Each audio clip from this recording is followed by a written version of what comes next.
Human Rights Education. CLJ2. Lecture 001. Concept of Due Process and Equal Protection. Welcome to Human Rights Education. This lecture is about the concepts of due process of law and equal protection of the laws in the administration of justice. Let's begin. The concepts of due process of law and equal protection of the laws are fundamental principles enshrined in the Constitution of the Philippines, serving as the bedrock for the administration of justice and the safeguarding of individual rights within the country.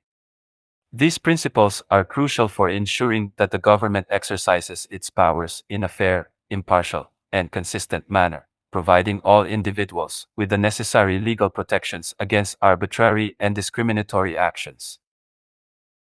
Due process of law. The principle of due process is encapsulated in Section 1, Article 3, Bill of Rights of the 1987 Philippine Constitution, which states that no person shall be deprived of life, liberty, or property without due process of law. This principle is divided into two aspects: substantive due process and procedural due process. Substantive due process ensures that the laws and regulations enacted by the government are fair and reasonable, and that the purposes for which laws are enacted are legitimate under the Constitution. It requires that the content of the law itself must not be unjust, arbitrary, or oppressive. Procedural due process, on the other hand, pertains to the methods or procedures that the government must follow before it deprives a person of life, liberty, or property. This aspect emphasizes the right to a fair trial, the right to be heard, and the right to be informed of the nature and cause of the accusation against one. It includes adequate notice, a hearing before an impartial tribunal, and an opportunity to defend oneself. Equal protection of the laws.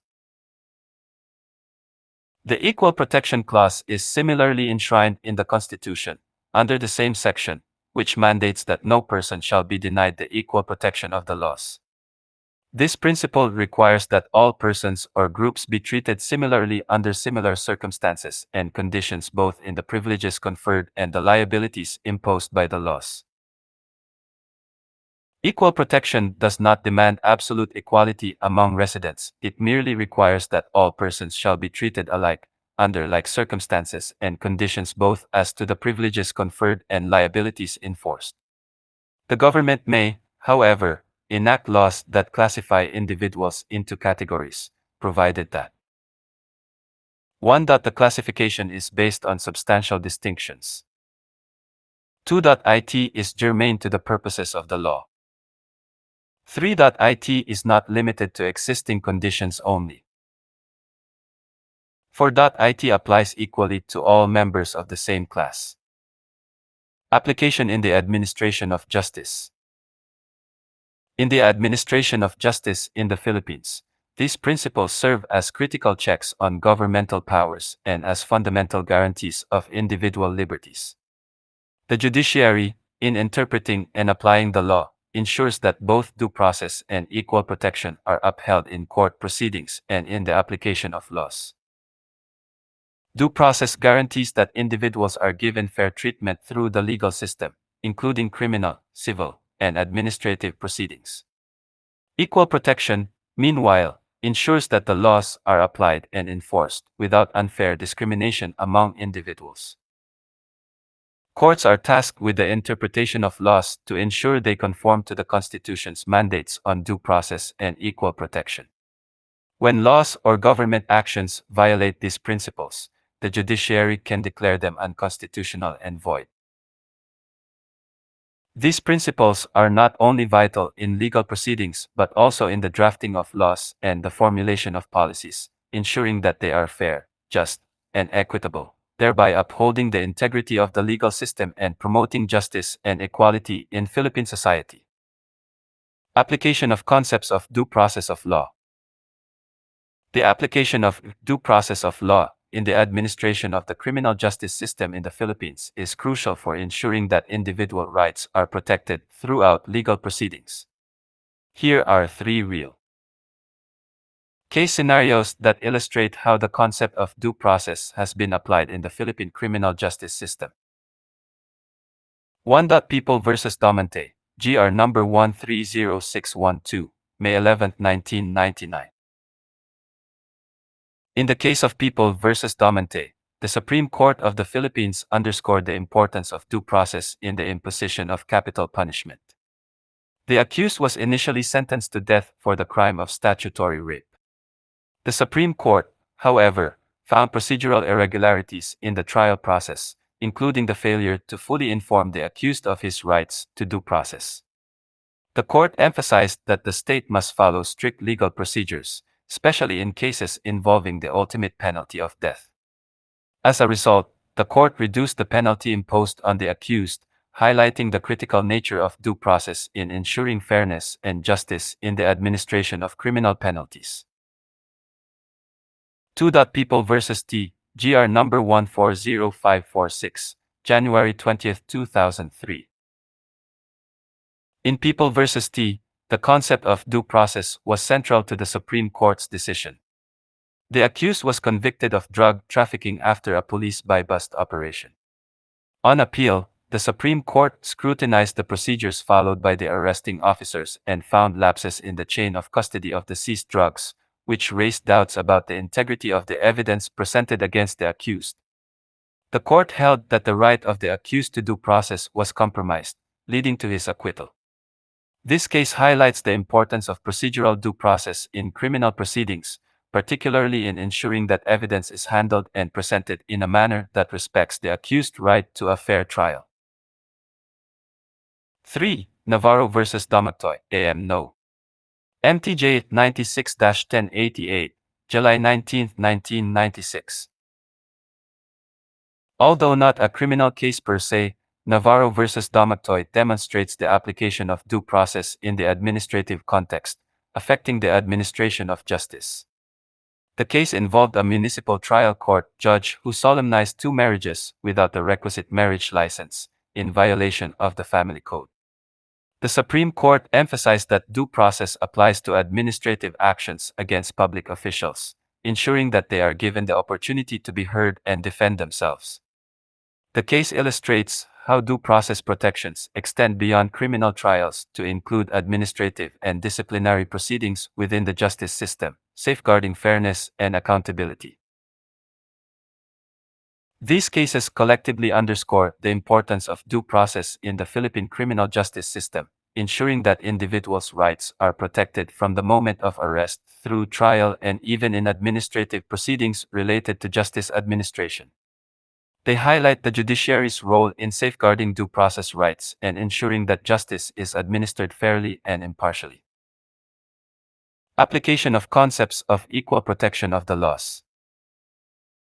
The principle of equal protection of the laws is a cornerstone of the Philippine legal system, ensuring that all individuals are treated equally under the law. This principle has been applied in various cases within the administration of the criminal justice system in the Philippines. Here are 3 real case scenarios that illustrate the application of this concept. 1. People vs. Kayat, GR number 45987, May 5, 1939. In the case of People vs. Kayat, the Supreme Court struck down a law that prohibited members of non-Christian tribes from purchasing and consuming intoxicating liquors. The court held that the law was discriminatory and violated the Equal Protection Clause of the Philippine Constitution because it made an illegal distinction between Filipinos of different religions. The court emphasized that the law unjustly discriminated against a particular group of people, thereby denying them the equal protection of the laws. 2. Ormoc Sugar Company Incorporated vs. Treasurer of Ormoc City, GR No. L. 23794, February 17, 1968. The Supreme Court invalidated a city ordinance in Ormoc City that imposed a tax on any and all productions of centrifugal sugar, which, in effect, targeted only the Ormoc Sugar Company Incorporated, as it was the only sugar producer in the area at the time the ordinance was passed. The court ruled that the ordinance violated the Equal Protection Clause because it singled out a specific entity for taxation while exempting all others, without a reasonable classification. The decision emphasized that the equal protection of the laws requires that the tax burden be equally and uniformly distributed among all individuals and entities under similar circumstances. 3. Southern Hemisphere Engagement Network Incorporated versus Anti-Terrorism Council, GR number 178552, October 5, 2010. In challenging the constitutionality of certain provisions of the Human Security Act of 2007, also known as the Anti-Terrorism Law, petitioners argued that the law violated the Equal Protection Clause by unfairly targeting activists and dissenters. While the Supreme Court ultimately upheld the constitutionality of most provisions of the law, it underscored the necessity of applying the law equally and without discrimination to all individuals and groups. The court's decision reflects the delicate balance between ensuring national security and upholding constitutional rights, including the equal protection of the laws. These cases demonstrate the Philippine judiciary's role in interpreting and applying the principle of equal protection to ensure that laws and government actions do not unfairly discriminate against any individual or group. By doing so, the courts safeguard the rights of all citizens and maintain the integrity of the justice system. Other violations of due process. In the Philippines, the principle of due process of law is crucial in the administration of justice, ensuring that individuals' rights to fair treatment are protected throughout the legal process.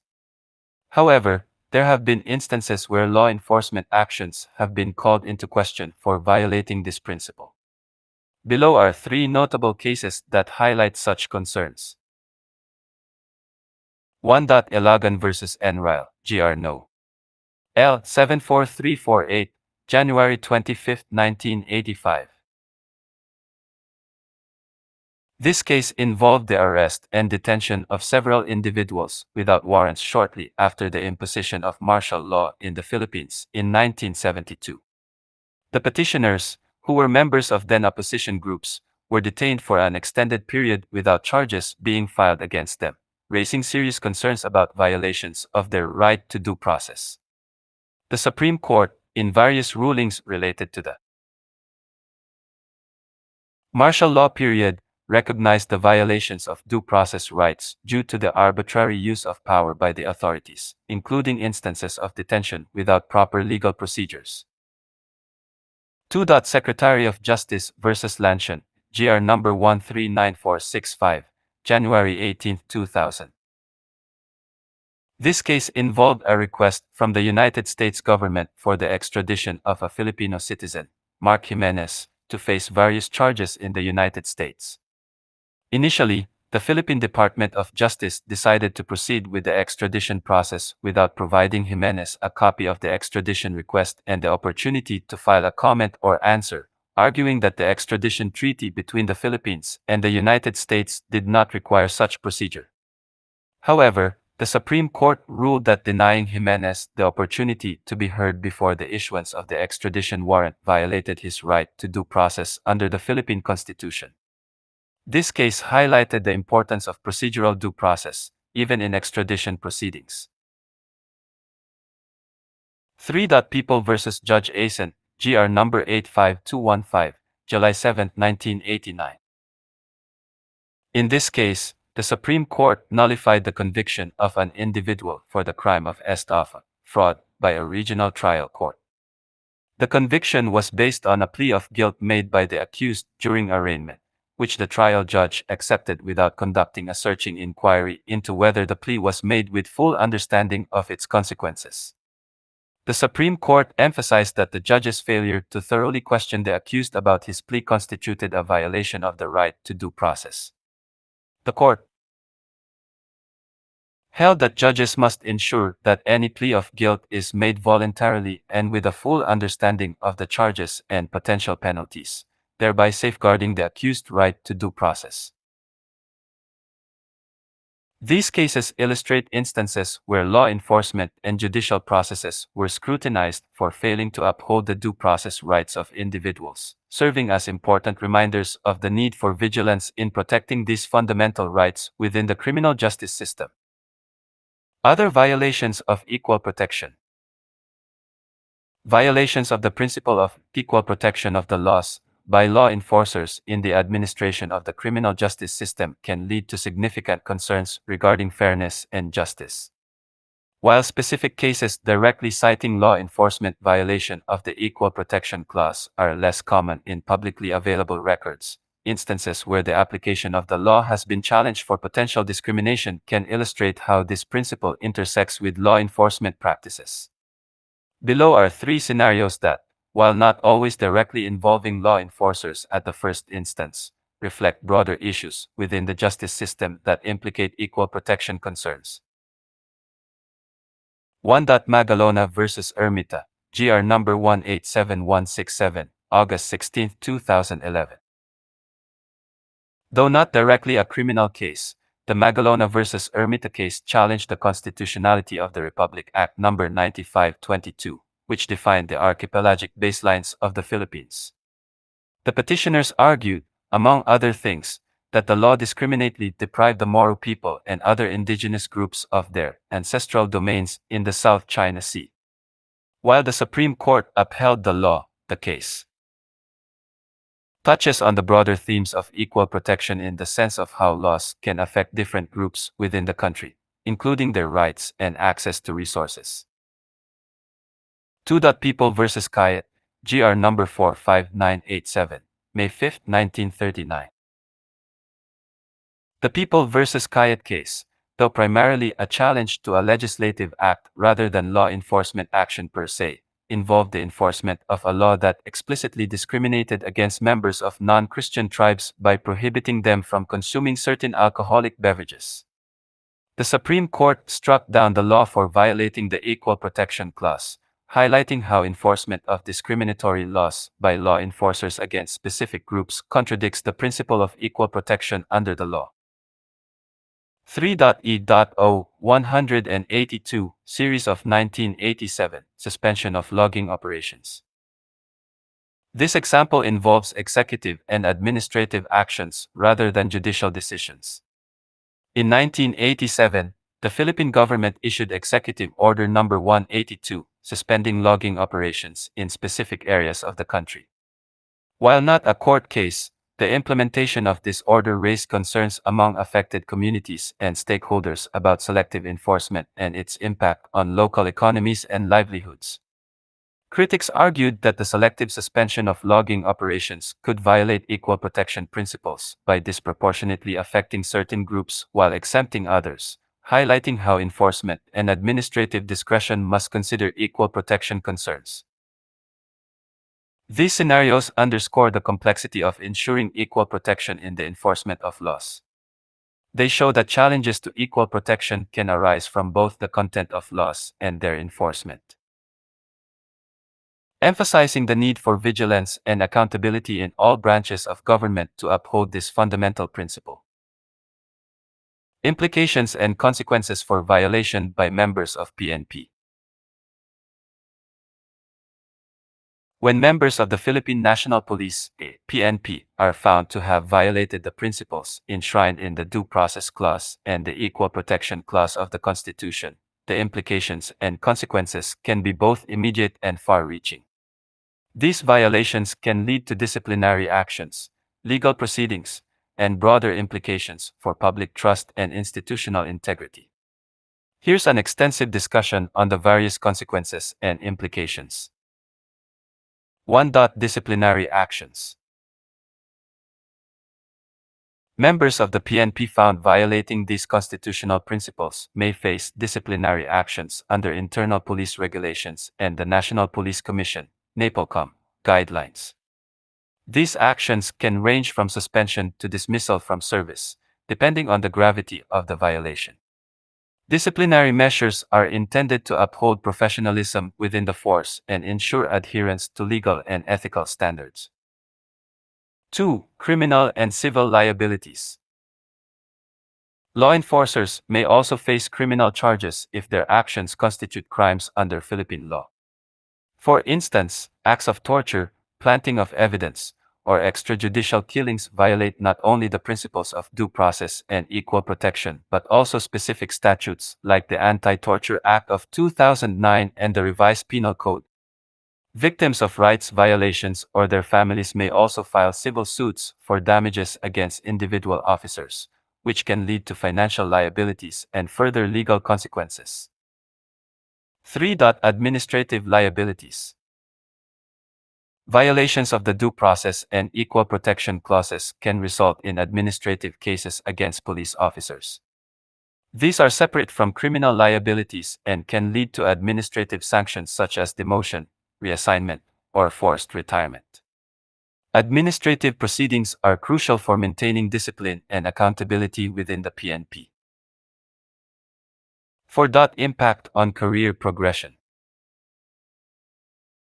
Violations of constitutional rights can severely impact an officer's career progression. Records of such violations can affect promotions, assignments, and eligibility for specialized training or positions. The PNP and other law enforcement agencies consider an officer's disciplinary record in making decisions about career advancement. 5. Legal repercussions and institutional liability. Beyond individual liabilities, systemic violations of due process and equal protection by police officers can lead to broader legal and institutional repercussions. These may include court-ordered reforms, oversight by external bodies, or even international scrutiny under human rights conventions to which the Philippines is a signatory. In some cases, the Philippine government may face compensation claims for damages caused by its agents. 6. Erosion of public trust. Perhaps one of the most significant consequences of violations by law enforcers is the erosion of public trust in the police force and the criminal justice system. Confidence in law enforcement is essential for community cooperation, effective policing, and overall public safety. Violations of fundamental rights can lead to skepticism, fear, and resistance among the populace, undermining the effectiveness of the police force. 7. International implications.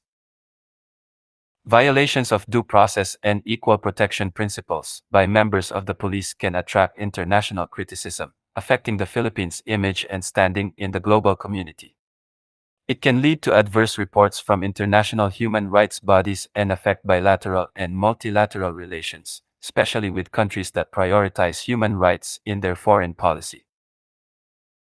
In conclusion, violations of due process and equal protection by members of the Philippine National Police carry serious implications not only for the individual officers involved but also for the integrity and effectiveness of the police force, the justice system, and the country's international reputation.